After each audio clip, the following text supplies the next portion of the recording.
హల్లెలూయా. ప్రభువును రక్షకుడైన యేసుక్రీస్తు పేరిట ఈ అద్భుతమైన కార్యక్రమానికి మిమ్మల్ని విచ్చేస్తున్నాం. మీరందరూ ఆహ్వానితులే. వస్తున్నారా? ఒక 2 నిమిషాలు మీ మనసును ఈ మాటల మీద ఉంచి మీరు ధ్యానించగలరు. నరకం అనేది నిజమేనా? బైబిల్ సమాధానం ఏంటి? ఈ అంశం మీద మనం మాట్లాడబోతున్నాం. నరకం అనేది నిజమేనా? బైబిల్ సమాధానం ఏంటి? ఈ అంశం బోధించినప్పుడు బైబిల్ ఏం చెప్తుంది? బైబిల్లో దానిపైన ఉన్న కొన్ని వాక్యాల మీద మనం దృష్టి పెట్టగలిగితే ఎంత బాగుండు. వాస్తవంగా నరకం ఉంది, దానికోసం బైబిల్ స్పష్టంగా మాట్లాడుతుంది. అందుకే యేసు ప్రభు వారు నరకం గురించి బోధించారు. ఆయన ఎంత స్పష్టంగా బోధించారంటే మనం వర్ణించలేనంత అద్భుతంగా బోధించారు. అదేంటి తెలుసా?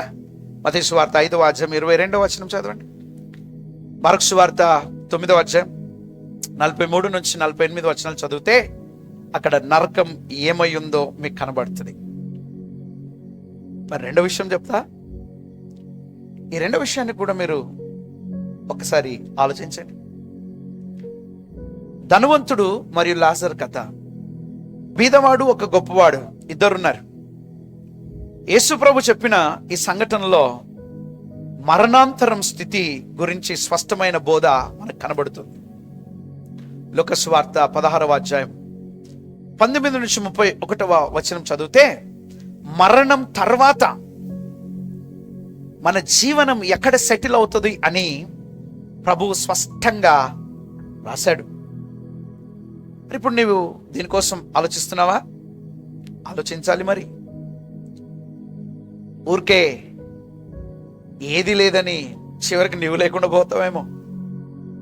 నరకముంది సుమి, నరకముందంటే మోక్షం కూడా ఉంది. మరి దానికోసం బాగా ఆలోచించేద్దామా? మూడో విషయానికి వస్తే తీర్పు కూడా ఉంది, తుది తీర్పు. మత్తయి సువార్త 25వ అధ్యాయం 31 నుండి 46 వచనాలు, ప్రకటన గ్రంథం 20వ అధ్యాయం 11 నుండి 15 వచనాలు చదివితే దేవుడు ప్రతి మనిషికి తీర్పు తీరుస్తాడు. ఈ తీర్పు నీ స్థానాన్ని, నీ స్థితిని, నీ పరిస్థితులను, నీ స్థితిగతులను తెలియజేస్తుంది. కాబట్టి ఈ తీర్పులోనికి నువ్వు రాకమునిపే యేసు ప్రభువును నీ సొంత రక్షకుడిగా నీవు అంగీకరించుకోగలిగితే మంచిది. నాలుగవది, అగ్ని సరస్సులున్నాయి. ఈ అగ్ని సరస్సు జలపాతం కాదు, మంట సరస్సు. ప్రకటన గ్రంథం 20వ అధ్యాయం 14 నుండి మనం చదివితే 15 వచనాలు, ప్రకటన గ్రంథం 21వ అధ్యాయం 8వ వచనంలో బైబిల్ అగ్ని సరస్సు గురించి వివరించుచున్నది. మరి ప్రియమైన దేవుని బిడ్డ, నువ్వు ఆలోచన చేసి ఈ అగ్ని సరస్సును దాటుకోగలిగితే ఎంత బాగుండు. దేవుడు నిన్ను ప్రేమిస్తున్నాడు. ఇది గమనించు. ఆయన నిన్ను ప్రేమిస్తున్నాడు గనుక ఆయన వాత్సల్యతను బట్టి నిన్ను నడిపించడానికి ఇష్టపడుతున్నాడు గనుక నీవు ఆయన ప్రేమకు పాత్రుడు గనుక ఆయన యొద్దకు రా. మరి దేవునికి కూడా కోరిక ఉంది.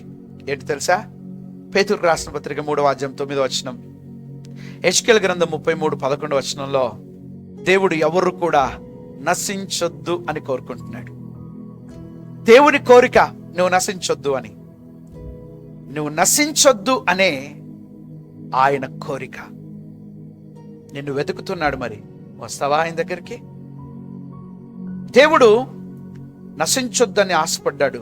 6వది, అందుకే నీకు రక్షణ మార్గాన్ని తెలియజేస్తున్నాడు. యోహాను సువార్త 3వ అధ్యాయం 16వ వచనంలో రక్షణ క్రీస్తు యేసు ద్వారా మాత్రమే లభిస్తుందని చెప్పి తన ప్రియ కుమారుడు మన రక్షకుడైన యేసుక్రీస్తుని లోకానికి ఇచ్చాడు.